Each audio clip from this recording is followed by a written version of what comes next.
പക്ഷേ കേരളത്തിൽ നമുക്ക് 3 രീതിയിലാണ് അനുഭവപ്പെടുന്നത്. വർഷകാലം, മഞ്ഞുകാലം, വേനൽക്കാലം. ഇപ്പോൾ നമുക്ക് മഞ്ഞുകാലമാണ്. ഈ സമയത്ത് നമ്മുടെ സെല്ലുകളെല്ലാം സങ്കോചിക്കാൻ സാധ്യതകളുണ്ട്. അതുകൊണ്ട് ധാരാളം രോഗങ്ങളുണ്ടാവും. ആയുർവേദം അനുസരിച്ച് എന്താണ് രോഗം? അടിസ്ഥാന തത്വങ്ങളായ വായു, പിത്ത, കഫങ്ങൾ ഇതുങ്ങളെ കേന്ദ്രീകരിച്ചാണ് ഈ അസുഖങ്ങൾ വരുന്നത്. ഉദാഹരണത്തിന് ഹാർട്ടിനെ സംബന്ധിച്ച വീക്ക്നെസ് വരുമ്പോൾ, അല്ലെങ്കിൽ തളർച്ച വരുമ്പോൾ രക്തം സംക്രമണം ശരീരത്തിൽ എല്ലായിടത്തും ലഭിക്കാതെ വരും. അപ്പോൾ ഹൃദയ സംബന്ധമായ രോഗങ്ങൾ വരും. ഇതിൻ്റെ ചികിത്സ എന്ന് പറയുമ്പോൾ ശുദ്ധീകരിക്കുക. ഈ നമ്മുടെ ഇന്നത്തെ സമൂഹത്തിൽ ആളുകൾ കഴിക്കുന്ന ഭക്ഷണം ഒരുപാട് മാറ്റം വന്നിട്ടുണ്ടല്ലോ. അപ്പം അതുകൊണ്ട് എന്തെങ്കിലുമൊക്കെ അസുഖങ്ങൾ കൂടുതൽ വരുന്നുണ്ടോ? നമ്മളുടെ ഇപ്പോൾ എൻ്റെ ചികിത്സാ അനുഭവത്തിൽ പറയുകയാണെങ്കിൽ കൂടുതൽ അസുഖങ്ങളും നമ്മളുടെ ആഹാരത്തിൽ നിന്നുണ്ടാകുന്നു. നിറമുണ്ടാവില്ല, സ്വാഭാവിക മണം ഉണ്ടാവില്ല, കറുത്ത പാടുകളുണ്ടാവും. അതൊക്കെ നമുക്ക് കാണുമ്പോൾ തന്നെ അശുദ്ധിയാണ്, അല്ലെങ്കിൽ വിഷം കലർന്ന ഭക്ഷണമാണെന്ന് കണക്കാക്കി അത് ഉപേക്ഷിക്കാം. ആചാര്യ ഗുരുപരമ്പരയുടെ പിൻഗാമികളായി ആതുര സേവനം ചെയ്തു വരുന്ന വൈദ്യ കുടുംബ കേന്ദ്രമാണ് പൂത്തോട്ടയിലെ എണ്ണക്കാത്തറ ആര്യവൈദ്യശാല. തിരുവിതാംകൂർ കൊച്ചി മെഡിക്കൽ കൗൺസിലിന്റെ അംഗീകാരത്തിന് വിധേയമായി 1959 ഓഗസ്റ്റ് 6 ശ്രീ E.C. പുരുഷോത്തമൻ വൈദ്യർ അവർകൾ ആണ് ഇത് സ്ഥാപിച്ചത്. അദ്ദേഹത്തിന്റെ മകനായ ഡോക്ടർ P. പ്രഭാകരനാണ് ഇന്ന് നമ്മോടൊപ്പമുള്ളത്. നമസ്കാരം. നമസ്കാരം. ആയുർവേദ പരമ്പരയിലെ എല്ലാ ഗുരുക്കന്മാർക്കും നമസ്കാരം. അച്ഛൻ E.C. പുരുഷോത്തമൻ വൈദ്യരുടെയും അമ്മ TV സരോജിനിയുടെയും ഓർമ്മ നിലനിർത്തിക്കൊണ്ട് തുടങ്ങും. ആയുഷഃ പാലനം വേദം ആയുർവേദം. ആയുസ്സിനെ പരിപാലിക്കുന്ന അറിവാണ് ആയുർവേദം. ആയുസ് എന്ന് പറഞ്ഞാൽ ജീവിതകാലം എന്നാണ്. ഈ ജീവിതകാലം കൊണ്ട് നേടേണ്ടത് ധർമ്മം, അർത്ഥം, കാമം, മോക്ഷം. ഇതാണ് ധർമാർത്ഥ കാമ മോക്ഷാണം ആരോഗ്യം മൂലമുത്തമം. ഈ ധർമാർത്ഥങ്ങൾ നേടണമെങ്കിൽ ആരോഗ്യം അത്യാവശ്യമാണ്. ഈ ആരോഗ്യമാണ് ശരിയായ രീതിയിൽ സംരക്ഷിക്കേണ്ടത്. അതിനുള്ള ഉത്തമ മാർഗങ്ങളാണ് ആയുർവേദത്തിൽ പ്രതിപാദിച്ചിട്ടുള്ളത്. നമുക്കിപ്പം ആയുർവേദത്തിലൂടെ എങ്ങനെയാണ് കൃത്യമായ ഒരു ആരോഗ്യ പരിപാലനം നടത്തേണ്ടത്? അത് നമുക്ക് ചിട്ടയായ ജീവിത രീതിയാണ് വേണ്ടത്. ദിവസത്തിനും കാലത്തിനും അനുസരിച്ചുള്ളതാണ് നമ്മൾ ജീവിക്കേണ്ടത്. ദിവസം എന്ന് പറയുമ്പോൾ നമ്മൾ ഉണർന്നു വരുന്നത് മുതൽ തുടങ്ങുന്നതാണ്. രാവിലെ ഉണർന്നതിന് ശേഷം നമ്മൾ സാധാരണ ഉണരേണ്ട സമയം 5:30 മുമ്പ് തന്നെയാണ്. അതായത് സൂര്യൻ ഉദിക്കുന്നതിന് മുമ്പ് ഉണരണം. അതുകൊണ്ട് നമുക്ക് സൂര്യനിൽ നിന്ന് കിട്ടുന്ന ഊർജം നമ്മുടെ ശരീരത്തിന് കൂടുതൽ ഉന്മേഷമാക്കുകയും നമ്മളുടെ കൂടുതൽ ഊർജ്ജ സമ്പത്തിനായി തീരുകയും ചെയ്യും. ഇങ്ങനെ ഉണർന്നതിന് ശേഷം നമ്മുടെ ശരീരത്തെ എല്ലാം നേരാവണ്ണമാക്കിയതിന് ശേഷം മലമൂത്ര വിസർജനാദി കൊണ്ട് ശരീരത്തെ ശുദ്ധി വരുത്തണം. അതിനുശേഷമാണ് കുളിക്കുക ചെയ്യുന്ന കർമ്മം ചെയ്യുന്നത്. കുളിക്കുന്നതിന് മുമ്പ് നമുക്ക് നമ്മുടെ ശരീരത്തിൻ്റെ പ്രകൃതിക്ക് അനുസരിച്ച് ഔഷധങ്ങൾ ചേർത്ത് കാച്ചിയ എണ്ണ ഉപയോഗിച്ചാണ് തേച്ച് കുളിക്കേണ്ടത്. തേച്ച് കുളിച്ചതിന് ശേഷം നമുക്ക് സാധാരണയിൽ പ്രാർത്ഥനയോ ധ്യാനമോ ജപമോ ഒക്കെ ഒന്ന് ചെയ്യാവുന്നതാണ്. അതിനുശേഷമായിരിക്കണം നമുക്ക് പിന്നെ ആഹാര രീതിയിലേക്ക് പോകേണ്ടത്. ആഹാരം രാവിലെയും ഉച്ചയ്ക്കും വൈകുന്നേരവുമാണ് സാധാരണ കഴിക്കേണ്ട ആഹാരം. രാവിലെ ലഘുവായ ആഹാരവും ഉച്ചയ്ക്ക് സാമാന്യം നല്ല ആഹാരവും വൈകുന്നേരം രാത്രി സമയം ലഘുവായ ആഹാരവുമാണ് ആവശ്യം. ഇതാണ് നമ്മൾ ദിനചര്യത്തിൽ ആദ്യമായി തുടങ്ങേണ്ടത്. പിന്നെ നമ്മൾ കാലാവസ്ഥ അനുസരിച്ച് കാലം 6 വിധത്തിലുണ്ട്. ഗ്രീഷ്മം, വർഷം, ശരത്ത്, ഹേമന്തം, ശിശിരം, വസന്തം ഇങ്ങനെ തുടങ്ങിയവ. പക്ഷേ കേരളത്തിൽ നമുക്ക് 3 രീതിയിലാണ് അനുഭവപ്പെടുന്നത്. വർഷകാലം, മഞ്ഞുകാലം, വേനൽക്കാലം. ഇപ്പോൾ നമുക്ക് മഞ്ഞുകാലമാണ്. വൃശ്ചികം, ധനു, മകരം ഈ കാലങ്ങൾ നമുക്ക് മഞ്ഞുകാലമാണ്. ഈ സമയത്ത് നമ്മുടെ ശരീരം മുഴുവൻ, ബാഹ്യഭാഗം മുഴുവനും തണുപ്പ് കൊണ്ട് ആവൃതമായിരിക്കും. അതിനാൽ നമ്മളുടെ സെല്ലുകളെല്ലാം സങ്കോചിക്കാൻ സാധ്യതകളുണ്ട്. ഇങ്ങനെ സങ്കോചാവസ്ഥയിൽ വരുമ്പോൾ പല ശാരീരിക പ്രവർത്തനങ്ങളും വൈകല്യം വരും. അതുകൊണ്ട് ധാരാളം രോഗങ്ങളുണ്ടാകും. അതിനെ തടയുന്നതിനായി ഊർജം കൂടുതൽ നൽകുന്നതും പുളിരസവും മധുരസവുമുള്ള ആഹാരങ്ങൾ ഇഷ്ടമാതിരി കഴിക്കണം, ധാരാളം കഴിക്കണം. ജലാംശം കൂട്ടിയ ഭക്ഷണമാണ് അഭികാമ്യം. പിന്നെ അതിന് യോജ്യമായ ഔഷധങ്ങളും അത്യാവശ്യമാണ്. കൃത്യമായിട്ടപ്പോൾ പറഞ്ഞു കഴിഞ്ഞാൽ ആയുർവേദം അനുസരിച്ച് എന്താണ് രോഗം, അതുപോലെ എന്താണ് ചികിത്സ? അശുദ്ധിയാണ് രോഗം, ശുദ്ധീകരണം ആണ് ചികിത്സ. അശുദ്ധി എന്ന് പറഞ്ഞാൽ ശരീരത്തിൻ്റെ ശാരീരിക പ്രവർത്തനങ്ങൾ, ദഹനക്രിയ, നാഡീവ്യൂഹ പ്രവർത്തനം, രക്തസംക്രമണം ഇതെല്ലാം ശരിയായ രീതിയിൽ പ്രവർത്തിക്കുമ്പോഴാണ് നമുക്ക് സമ്പൂർണ്ണ ആരോഗ്യം. ഈ അവയവങ്ങൾക്കും അശുദ്ധി വരുമ്പോഴാണ് ഈ ക്രിയാക്രമങ്ങളുടെ അശുദ്ധിയാകുന്നത്. ആ അശുദ്ധി നമുക്ക് രോഗമായി തീരും. ഉദാഹരണത്തിന് ഹാർട്ടിനെ സംബന്ധിച്ച വീക്ക്നെസ് വരുമ്പോൾ, അല്ലെങ്കിൽ തളർച്ച വരുമ്പോൾ രക്തം സംക്രമണം ശരീരത്തിൽ എല്ലായിടത്തും ലഭിക്കാതെ വരും. അപ്പോൾ ഹൃദയ സംബന്ധമായ രോഗങ്ങൾ വരും. ശ്വാസോച്ഛ്വാസത്തിന് അശുദ്ധി വരുമ്പോൾ നമ്മൾ ശ്വാസോച്ഛ്വാസം ചെയ്യുന്ന നമുക്ക് ആവശ്യമുള്ള പ്രാണവായു രക്തത്തില്ലാതെ വരും. അതുകൊണ്ട് ശ്വാസ സംബന്ധമായ അസുഖങ്ങൾ വരും. നാഡീവ്യൂഹ പ്രവർത്തനങ്ങളിൽ തടസ്സം വരുമ്പോൾ, അല്ലെങ്കിൽ അശുദ്ധി വരുമ്പോൾ നമുക്ക് സംവേദനങ്ങൾ തിരിച്ചു പോകുന്നതും മറിച്ചു വരുന്നതും നമുക്ക് യഥാസമയം കിട്ടാതെ നമ്മളുടെ പ്രവർത്തനങ്ങൾക്ക് വൈകല്യം വരും. ഇങ്ങനെയാണ് ഈ ഉദരരോഗങ്ങളും ഹൃദയ സംബന്ധമായ നാഡീരോഗങ്ങളും ഉണ്ടാകുന്നത്. ഇതാണ് രോഗം. ഇതിൻ്റെ ചികിത്സ എന്ന് പറയുമ്പോൾ ശുദ്ധീകരിക്കുക, ശരീരത്തിനെ ശുദ്ധീകരിക്കുക. അപ്പോൾ ശുദ്ധീകരണമാണ് ചികിത്സ. ഈ ശുദ്ധീകരിക്കുന്നതിനാണ് ഇപ്പോൾ ലങ്സിലായാലും ഹാർട്ടിലെ ആയാലും ആമാശയത്തിലായാലും രോഗങ്ങളെ കണ്ടുപിടിച്ചിട്ട് എന്താണ് ആ രോഗം ഉണ്ടാകാനുള്ള കാരണം എന്ന് കണ്ടുപിടിച്ചിട്ട്, ആമാശയത്തിലെ രോഗങ്ങളാണെങ്കിൽ ആമാശയത്തിലെ ദഹനം, ദീപനം, പാചനം എന്നീ ഗുണങ്ങളോടുകൂടിയ ഔഷധങ്ങളെല്ലാം കൊടുത്തിട്ട് അതിൻ്റെ പചനക്രിയ നേരെയാക്കുക എന്നതാണ് നമ്മൾ ഈ ഔഷധം കൊണ്ട് നിശ്ചയിക്കുന്നത്. പിന്നെ നമുക്ക് ശ്വാസസംബന്ധമായ അസുഖങ്ങൾ. ശ്വാസമാണ് നമുക്ക് പ്രാണവായു ശരീരത്തിൽ കൂടുതൽ നിലനിർത്തുന്നത്. നമുക്ക് പ്രാണവായു ഇല്ലാതെ നമ്മുടെ ശരീരം കൈകാലുകൾ അനക്കാൻ പോലും നമുക്ക് സാധിക്കില്ല. നമ്മൾ കൈകാലുകൾ ഇങ്ങനെ അനക്കുന്നത് തന്നെ നമുക്ക് പ്രാണവായു നമ്മുടെ ശരീരത്തിൽ ആവശ്യമുള്ളതാണ്. ഈ പ്രാണവായുവിൻ്റെ അംശം കുറഞ്ഞു കഴിയുമ്പോൾ നമുക്ക് യഥേഷ്ടം അനക്കാൻ പറ്റാതെ വരും. അപ്പോൾ അതിനെ നിലനിർത്താൻ വേണ്ടിയ ശ്വാസകോശം വികസിക്കുന്നതും സങ്കോചിച്ച് ശുദ്ധവായു എടുക്കുകയും അശുദ്ധവായു പുറത്തു കളയുകയും ചെയ്യുന്നത്. അതിൻ്റെ ക്രമം തെറ്റുന്നതനുസരിച്ചാണ് ഈ ശ്വാസകോശ സംബന്ധമായ അസുഖം ഉണ്ടാകുന്നത്. പിന്നെ നമുക്ക് നാഡീവ്യൂഹ പ്രവർത്തനമാണ്. നമ്മുടെ ശരീരത്തിൽ ഏറ്റവും കൂടുതൽ പ്രാധാന്യം കൊടുക്കുന്ന നാഡീവ്യൂഹ പ്രവർത്തനത്തിലാണ്. നമ്മുടെ സംവേദനങ്ങൾ കൊടുക്കുന്നതും തിരിച്ചു വരുന്നതും തലച്ചോറിൽ നിന്ന് അതിൻ്റെ കമാൻഡ് കൊടുക്കുന്നതും ഈ നാഡീവ്യൂഹമാണ്. ഈ നാഡീവ്യൂഹത്തിൻ്റെ തടസ്സം കൊണ്ടാണ് നമുക്ക് കൂടുതൽ രോഗമുണ്ടാകുന്നത്. അതിന് ആയുർവേദ ശാസ്ത്രത്തിൽ വാദസംബന്ധമായ രോഗം എന്ന് പറയും, ഉദരരോഗത്തിനാണ് പിത്തസംബന്ധമായ രോഗം എന്ന് പറയും, ശ്വാസകോശത്തെ അപേക്ഷിച്ച് വരുമ്പോൾ കഫസംബന്ധമായ രോഗങ്ങൾ എന്ന് പറയും. അപ്പോൾ ഈ മൂന്ന് അടിസ്ഥാന തത്വങ്ങളായ വായു, പിത്ത, കഫങ്ങൾ ഇതുങ്ങളെ കേന്ദ്രീകരിച്ചാണ് ഈ അസുഖങ്ങൾ വരുന്നത്. അപ്പോൾ ഈ ഇതിനൊരു റേഷ്യോ ഉണ്ട്. ഈ വായു, പിത്ത, കഫങ്ങൾക്കൊരു സമപ്രകൃതി, വികൃതപ്രകൃതി എന്നുണ്ട്. സമാവസ്ഥയിലിരിക്കുമ്പോൾ ശരീരപ്രവർത്തനമെല്ലാം ഈ വാദപിത്തങ്ങൾ കഫങ്ങളുടെ സമാവസ്ഥയാക്കുക എന്നുള്ളതാണ് ചെയ്യുന്നത്. സമാവസ്ഥയാക്കണമെങ്കിൽ ശരീരം ശുദ്ധമാക്കണം. അതുകൊണ്ടാണ് പറയുന്നത് അശുദ്ധിയാണ് രോഗം. ഇതിൻ്റെ എല്ലാം അശുദ്ധിയാണ് രോഗം. ശുദ്ധീകരണമാണ് ചികിത്സ. അപ്പോൾ ശുദ്ധീകരിക്കുന്നതിന് വേണ്ടി നമ്മൾ അവയവങ്ങളിലെ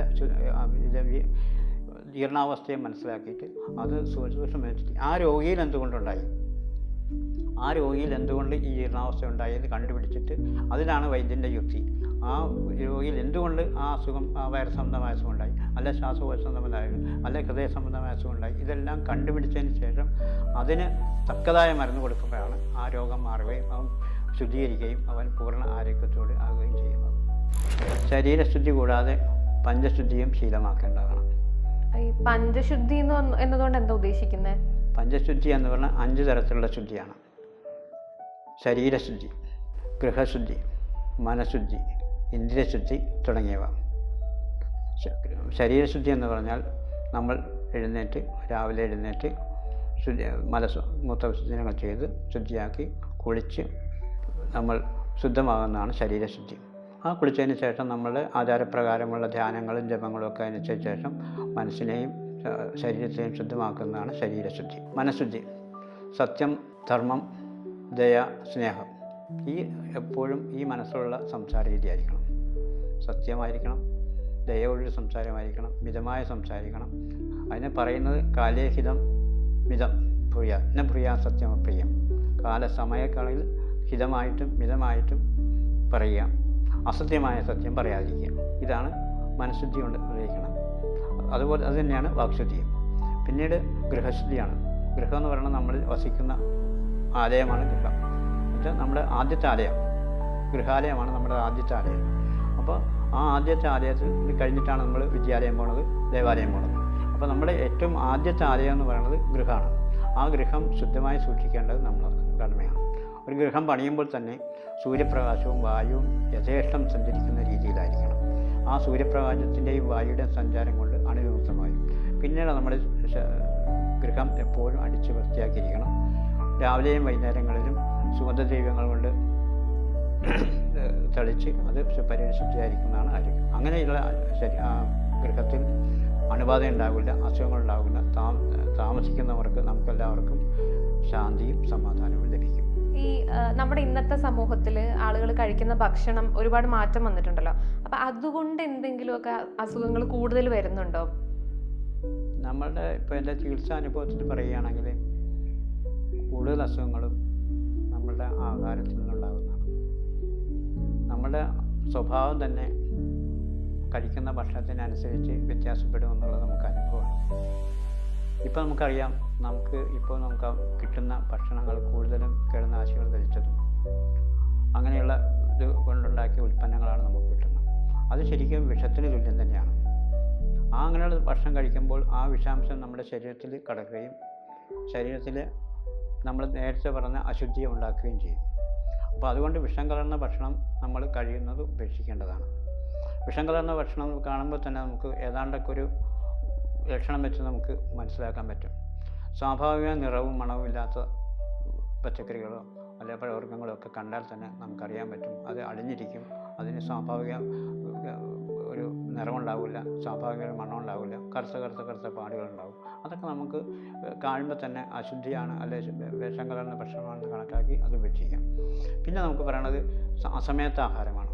ഇപ്പോൾ നമുക്ക് എല്ലാവർക്കും അറിയാം, നമ്മൾ പണ്ടത്തെ രീതിയിൽ നമുക്ക് 3 നേരമാണ് ആഹാരം, രാവിലെ, ഉച്ചയ്ക്ക്, വൈകുന്നേരം. ഇപ്പോൾ അങ്ങനെയല്ല, ആഹാരത്തിൻ്റെ ക്രമം വളരെ തെറ്റിപ്പോയിട്ടുണ്ട്. കാരണം നമ്മളിപ്പോൾ രാവിലെ തന്നെ കഴിക്കുന്ന ആഹാരം ഹെവി ആയതും വറുത്ത ഭക്ഷണങ്ങളും നമ്മൾ ബേക്കറി കിട്ടുന്ന പലഹാരങ്ങളും വെക്കണം. ശരിക്കും അങ്ങനെ രാവിലെ ആഹാരം അങ്ങനെയുള്ള ലഘുവായ ആഹാരമാണ് കഴിക്കേണ്ടത്. നമ്മൾ ഒരു ഉപവാസത്തിൻ്റെ രാത്രി 10 മണിക്കൂറുള്ള ഉപവാസത്തിന് ശേഷം നമ്മൾ ഏറ്റുവരുന്ന സമയമാണ്. അപ്പോൾ നമുക്ക് ആദ്യം കഴിക്കേണ്ടത് ലഘുവായ ആഹാരമായിരിക്കണം. അതാണ് നമ്മളിപ്പോൾ സാധാരണ നമ്മൾ പഴയ പുരാതന രീതിക്ക് നമ്മൾ ആവിയിൽ പിഴിഞ്ഞ പുട്ട്, വെള്ളയപ്പം ഇങ്ങനെയുള്ള ഭക്ഷണങ്ങൾ, കടലക്കറി അങ്ങനെയുള്ള ധാന്യങ്ങൾ ചേർത്ത കറിയാണ്. അപ്പോൾ അത് ലഘുവായ ഭക്ഷണം. അപ്പോൾ ഈ പറഞ്ഞ ദഹനത്തിന് സൗകര്യമായി വയറിൽ സ്തംഭനം ഉണ്ടാകും. അപ്പോൾ അങ്ങനെ ആദ്യം രാവിലെ ലഘുവായ ഭക്ഷണം കഴിക്കാം. പിന്നെ നമ്മൾ ഉച്ചയ്ക്കാണ് നമുക്ക് സാമാന്യം നല്ല ഭക്ഷണം കഴിക്കാം. സാമാന്യം നല്ല ഭക്ഷണം കഴിച്ച് കഴിയുമ്പോൾ അപ്പോൾ നമ്മൾ ഉച്ചയ്ക്ക് സൂര്യൻ നല്ല ഉച്ചത്തിൽ നിൽക്കുന്ന സമയമാണ്, ഊർജ്ജം നമുക്ക് കൂടുതൽ കിട്ടുന്ന സമയമാണ്. അപ്പോൾ ഞങ്ങൾ ഈ ദഹനശക്തിയെ നമ്മൾ ജഠരാഗ്നി എന്നാണ് പറയുന്നത്, അഗ്നിയും തന്നെ പറയുന്നത്. അപ്പോൾ സൂര്യൻ്റെ അഗ്നി തന്നെ ആണ് നമുക്ക് ഊർജ്ജം കിട്ടുന്നത്. അപ്പോൾ ഈ ജഠരാഗ്നി ദഹിപ്പിക്കുന്ന ശക്തി നമുക്ക് കൂടുതൽ കിട്ടും. അപ്പോൾ ആ സമയത്ത് ഉച്ച സമയത്ത് അത് തന്നെയല്ല, ഉച്ച സമയത്താണ് നമ്മൾ കിടക്കുകയില്ല. കാരണം നമ്മൾ ഒരു ആയാസമൊക്കെ ഉണ്ട്. അപ്പോൾ ആയാസം ഉള്ളതുകൊണ്ട് കടലിൽ മൂവ്മെൻ്റായിട്ട് നിൽക്കുകയും ചെയ്യും. അപ്പോൾ നമുക്ക് ഭക്ഷണം കഴിയും. രാത്രിയിലെ ഭക്ഷണം എന്ന് പറഞ്ഞാൽ ലഘുവായിരിക്കണം. കാരണം നമ്മൾ ഭക്ഷണം കഴിഞ്ഞിട്ട് കിടന്നു കഴിയുമ്പോൾ അത് ദഹിക്കാൻ വിഷമം വരും. അപ്പോൾ ജലാംശം കൂടിയതും പെട്ടെന്ന് ദഹിക്കുന്ന ഭക്ഷണം രാത്രി. അങ്ങനെ 3 കാലത്തിലാണ് ഭക്ഷണം പറയുന്നത്. പിന്നെ ആവശ്യത്തിന് വെള്ളം കഴിക്കാം. ശരിക്കും ആഹാരത്തിൻ്റെ രീതി എന്ന് പറയുകയാണെങ്കിൽ ആഹാരം ആമാശയത്തിൻ്റെ പകുതി ഭാഗം ആഹാരം, പകുതിയുടെ കാൽഭാഗം എന്നുവെച്ചാൽ അരഭാഗം ആഹാരം, കാൽഭാഗം വെള്ളം, കാൽഭാഗം ബാക്കി വെറുതെ കിടക്കും, ശൂന്യമായി കിടക്കും. അപ്പോൾ അതുകൊണ്ട് എന്താ ഗുണമെന്ന് വെച്ച് കഴിഞ്ഞാൽ ഈ ഒരു വയറിന് സ്തംഭനം ഉണ്ടാവില്ല. അപ്പോൾ ഈ ആഹാരം ഈ വെള്ളമായിട്ട് ലയിച്ച് ചേർന്നിട്ട് ദഹിച്ചിട്ട് പചനക്രിയകൾ ഇങ്ങനെ താഴോട്ട് ഇങ്ങനെ നടന്ന് പചനക്രിയകൾ എന്ന് വെച്ചാൽ ആമാശയത്തിൽ ചെന്ന് യോടിൽ ചെന്ന് ചെറുകുള്ളിൽ ചെന്ന് വൻകുള്ളിൽ ചെന്ന് സാരാംശങ്ങളെല്ലാം നമ്മൾ വലിച്ചെടുക്കും. മലാംശങ്ങളെല്ലാം മൂത്രമായിട്ടും മലമായിട്ടും പുറത്തു പോകും. അപ്പം ശുദ്ധവരെയും. അപ്പോൾ അതുകൊണ്ട് അങ്ങനെ ഈ എപ്പോഴും ഒരു പകുതി. അപ്പോൾ പറയണമെന്ന് വെച്ച് കഴിഞ്ഞാൽ എപ്പോഴും നമ്മളൊരു അല്പം വിശപ്പുള്ളവരായിരിക്കണം. വിശപ്പ് തീർന്ന് ഭക്ഷണം കഴിക്കരുത്. അതാണ് ഇതിൻ്റെ ഒരു പ്രത്യേകത പറയുന്നത്. അതുപോലെ ഈ വിരുദ്ധാഹാരം എന്ന് പലരും പറയാറുണ്ടല്ലോ, അങ്ങനെ ഒരു കാര്യമുണ്ടോ? വിരുദ്ധാഹാരം ഉണ്ട്. പക്ഷേ നമ്മൾ ഇപ്പോഴത്തെ കണ്ടീഷനിൽ അവസ്ഥയിൽ പറയുമ്പോൾ ഇപ്പം ഞാൻ ആദ്യം പറഞ്ഞ അമിതമായ ആഹാരം വിരുദ്ധ, അസമയത്തെ ആഹാരം വിരുദ്ധാണ്. ഇപ്പോൾ നമ്മൾ കൂടുതൽ ഭക്ഷണം വിരുദ്ധാണ്. കാരണം നമ്മൾ വയറിന് കൊള്ളാവുന്നതിൽ കൂടുതൽ ഭക്ഷണം കഴിച്ചാൽ അനങ്ങൂല, തിക്നെസ് ആയിപ്പോവും. അപ്പോൾ കൂടുതൽ മൂവ് ചെയ്യാനുള്ള ഇടത്ത് വരും. അതും വേണം വിരുദ്ധ എന്ന് പറയാം. പിന്നെ നമ്മൾ വിരുദ്ധാഹാരം എന്ന് പറയുന്നത് ചില സംയോഗങ്ങൾ, ചില പദാർത്ഥങ്ങൾ തമ്മിൽ കൂടിച്ചേരുമ്പോൾ, ഇപ്പോൾ പാലും മോരും കൂടി ചേർത്ത് കഴിയുമ്പോൾ അത് പുളിരസങ്ങളും മധുരസവും കൂടിച്ചേർത്ത് കഴിയുമ്പോൾ ഒരു ബുദ്ധിമുട്ട് വരും.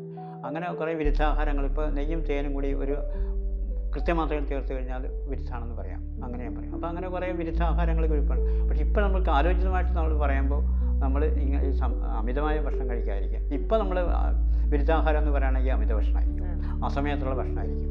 വിശപ്പില്ലാത്തപ്പോഴും നമ്മൾ കൂടുതൽ ഭക്ഷണം കഴിക്കുന്നതായിരിക്കും. ഇപ്പോഴത്തെ കണ്ടീഷനിൽ വിരുദ്ധം എന്ന് പറയാവുന്നത് ഈ ഭക്ഷണമായിരിക്കും. പിന്നെ നമ്മൾ ബേക്കറി പലഹാരങ്ങൾ, ഇപ്പോൾ നമുക്ക് അറിയാം, നമുക്കിപ്പോൾ വാർത്താമാധ്യമങ്ങൾ നമ്മൾ കാണുന്നതാണ്, ഇഷ്ടമാതിരി ബേക്കറി ഐറ്റംസ് കൊണ്ട് ഒരുപാട് മരണപ്പെടുന്നത് വരെ നമ്മൾ ശ്രദ്ധിക്കപ്പെട്ടിട്ടുണ്ട്.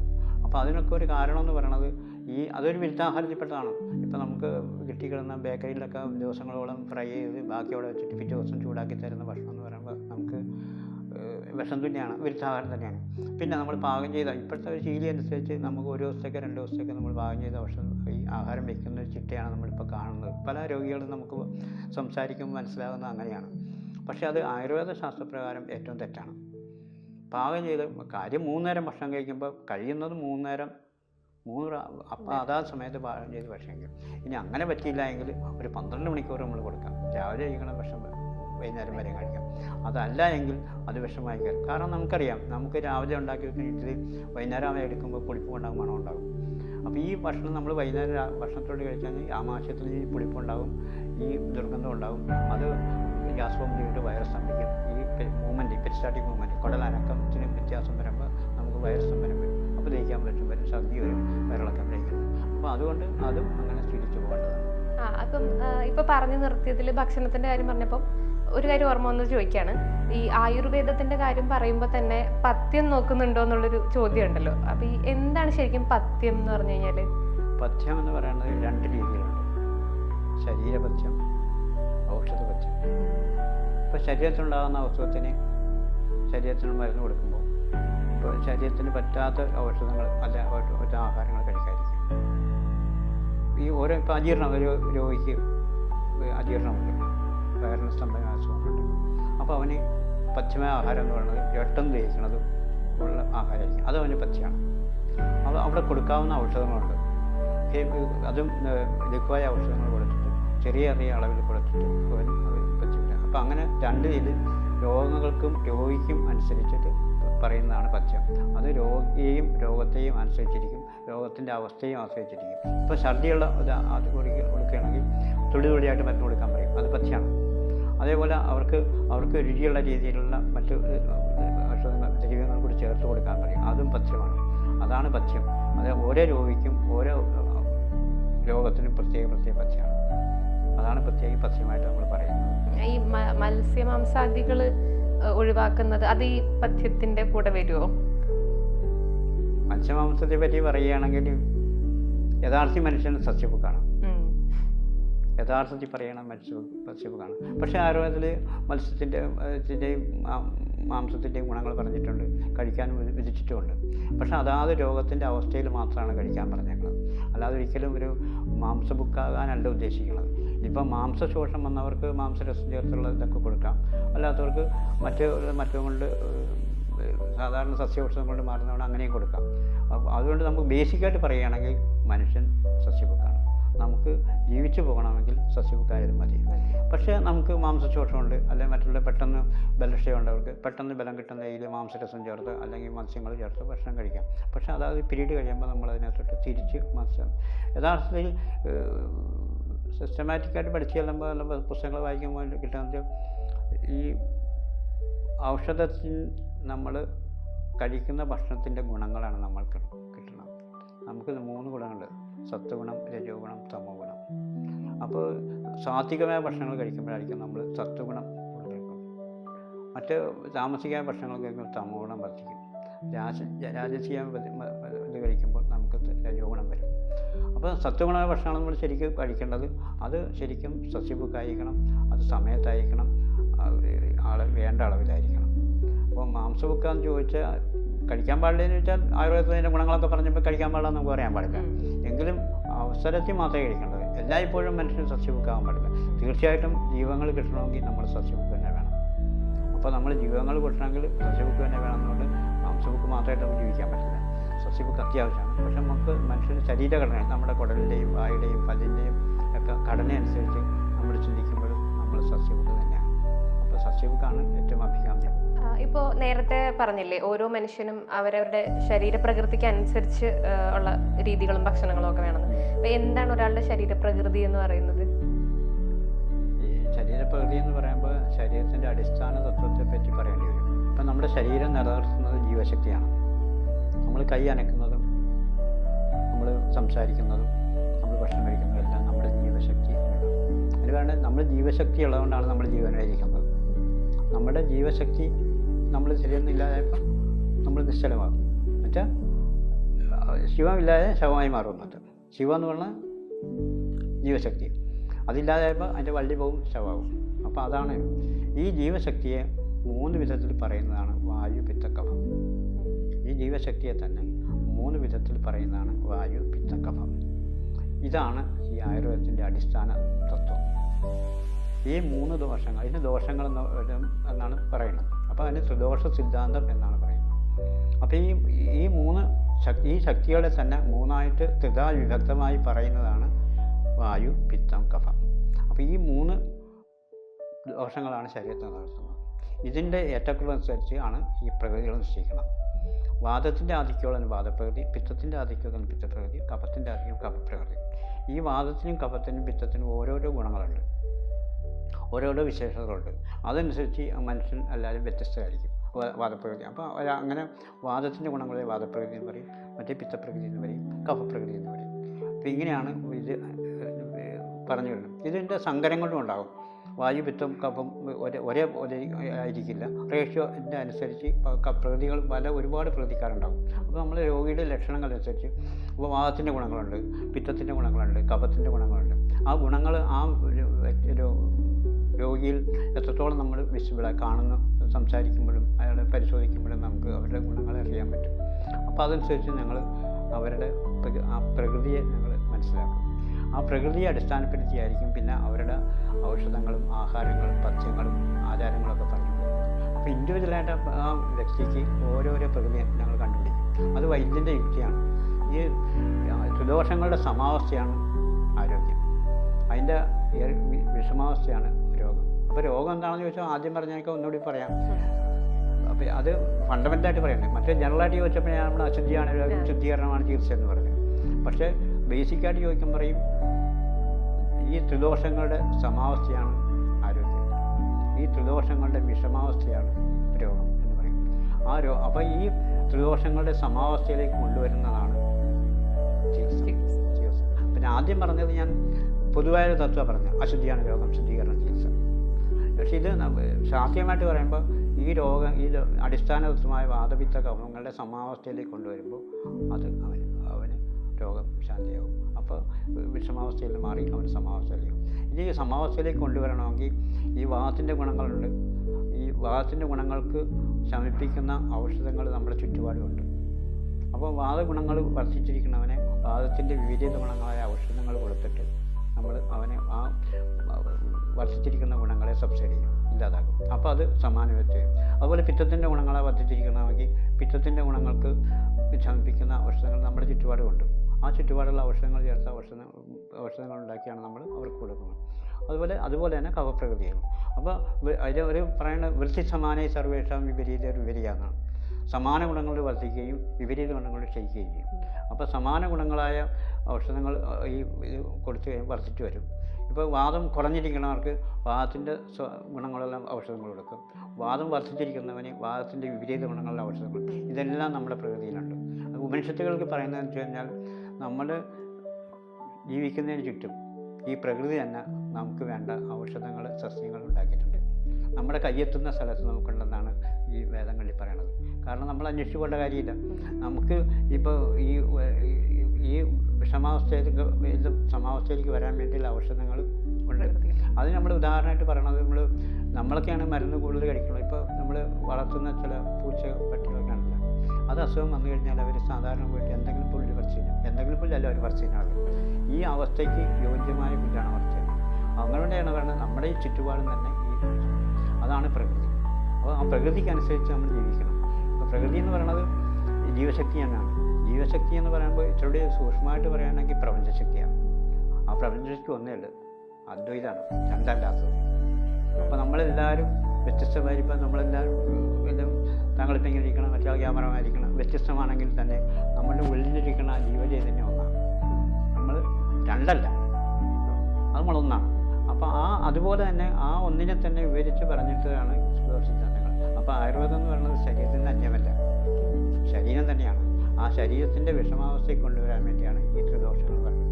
അപ്പോൾ ത്രിദോഷം എന്ന് പറഞ്ഞാൽ അടിസ്ഥാന തത്വം, വാദം, പിത്തം, കഫം. ഈ അടിസ്ഥാന തത്വങ്ങളിലെ സമാവസ്ഥ ആരോഗ്യവും അതിൻ്റെ വിഷമാവസ്ഥയുടെ രോഗം. ആ വിഷമാവസ്ഥയെ സമാവസ്ഥയിലേക്ക് കൊണ്ടുവരുന്നതാണ് ചികിത്സ. ഇച്ചിരി ഭൗതികമായിട്ട് ഈ പറയുമ്പോൾ അശുദ്ധിയാണ് രോഗം, ശുദ്ധീകരണം ചികിത്സ. അപ്പോൾ ഈ ആയുർവേദത്തിനെ പറ്റി ഒരുപാട് പരിചയം ഉണ്ടായിട്ടുണ്ടെങ്കിലും ഒരുപാട് ശീലിച്ചിട്ടുണ്ടെങ്കിലും ഇങ്ങനെ ഉള്ള കുറേ സംശയങ്ങളും ഒക്കെ നേരിട്ട് ചോദിച്ചറിയാൻ ഒരു അവസരം കിട്ടുന്നത് ആദ്യമായിട്ടാണ്. അപ്പം ഞാൻ ചോദിച്ച എല്ലാ സംശയങ്ങൾക്കും വളരെ കാര്യമായിട്ട് തന്നെ ഇത്രയും സമയമെടുത്ത് ഉത്തരം പറഞ്ഞതിൽ വളരെയേറെ സന്തോഷമുണ്ട്. അപ്പം ഇത്രയും സമയം ഞങ്ങൾക്ക് വേണ്ടി ചെലവഴിച്ചതിന് നന്ദി.